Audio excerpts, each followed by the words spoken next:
Ni kupeleke sasa moja kwa moja hadi katika eneo bunge la Banisa ambako kule kuna mwanahabari wetu David Mudhoka anafuatilia, lakini nafahamishwa kwamba kulikuwa na matangazo yakiendelea wakati fulani. Wacha tujiunge naye, namuona hapo pembezoni kwangu. Atuambie David, nani katangazwa mshindi angalau kwa vituo vingapi kufikia sasa? Na Lofty, bila shaka tuko katika eneo ambapo kura hizi zinajumlishwa na hatimaye mshindi atakuwa akitangazwa. Hapa ni katika shule ya sekondari ya Wayam, na hapo nyuma utasikia sauti ya msimamizi wa kura katika eneo bunge hili la Banisa akitangaza baadhi ya matokeo katika baadhi ya vituo. Na hivi sasa tunaweza kuripoti kwamba tumethibitisha matokeo kutoka kwa vituo viwili kati ya vituo 81 ambapo wapiga kura wa Banisa walikuwa wakipiga kura zao.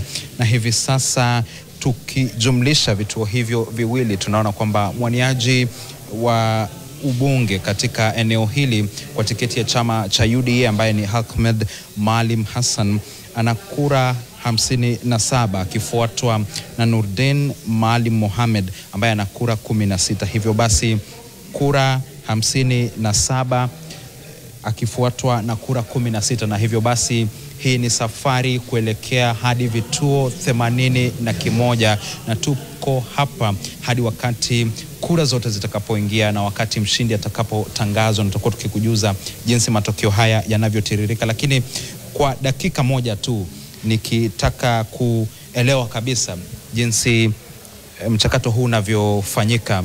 Pengine tumeona vituo viwili, kuna vituo vingine zaidi ya 80. Pengine tunaweza kupata mshindi leo hii? Tunatarajia kwamba huenda tukatangaza mshindi leo, na pengine tukichelewa usiku wa kuamkia kesho, kwa sababu uchaguzi huu ni uchaguzi mdogo, ni wa by election, na kiti cha ambacho kinagombewa ni kimoja. Kwa hivyo haina shughuli mingi sana. Kwa hivyo huenda tukaharakisha na tukamaliza shughuli ya kutangaza mshindi wakati mwafaka na wakati ufao. Asante sana mtazamaji. Huyo ni Adan Harar Nur ambaye ni msimamizi wa uchaguzi katika kaunti ya Mandera. Labda tu kwa sekunde 30 nimshirikishe kamanda wa polisi katika kaunti hii. Tumeshuhudia visa vya vurugu katika baadhi ya maeneo bunge mengine ambako leo kulikuwa kunafanyika uchaguzi mdogo. Pengine leo, manake nyinyi mmekuwa mkifanya kazi unyo kwa unyo, bega kwa bega na hawa maafisa wa IEBC, kumekuwa na tukio lolote huku Banisa? Naweza kusema ya kwamba hatujakuwa na visa vya vurugu ya usalama katika eneo hili ya bunge ya Banisa. Kura zilianza kupigwa mwendo wa saa 12, na vile tulikuwa tumepanga iliendelea vizuri mpaka wakati huu ambapo sasa tunaanza kupata results. Kulikuwa na visa viwili ambavyo viliripotiwa. Kisa ya kwanza, kuna mtu alikuja akaripoti ya kwamba alikuwa amevamiwa. Huyo mtu tuliweza kurekodi statement yake na uchunguzi tumeanzisha, na kuna kijana mmoja alikuja na kitambulisho ambaye si chake kuja kupiga kura. Vile unavyojua hii kura ni electronic, tuliweza kumnasa na tunamchunguza. So kwa jumla Banisa constituency imeshuhudia uchaguzi safi ambavyo iliratibiwa na imefanywa mzuri. Asante sana. Bila shaka huyo ndiye kamanda wa polisi. Tuko tukipata wakati mwingine wa kuzungumza akiwa na kikosi kizima hapa.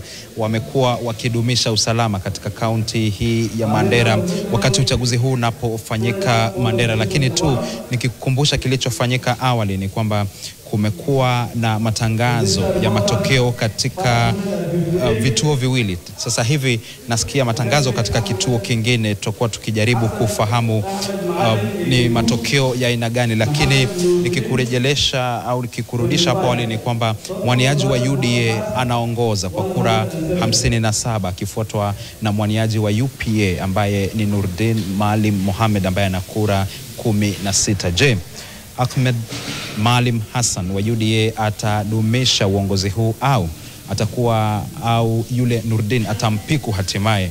Tuko hapa na tuko ange kujuza wewe mtazamaji yatakayokuwa yakijiri papa hapa katika eneo la kujumlisha kura na kutangaza matokeo ya uchaguzi mdogo wa eneo bunge la Banisa, kaunti ya Mandera. Kwako studio, kaka Lofty.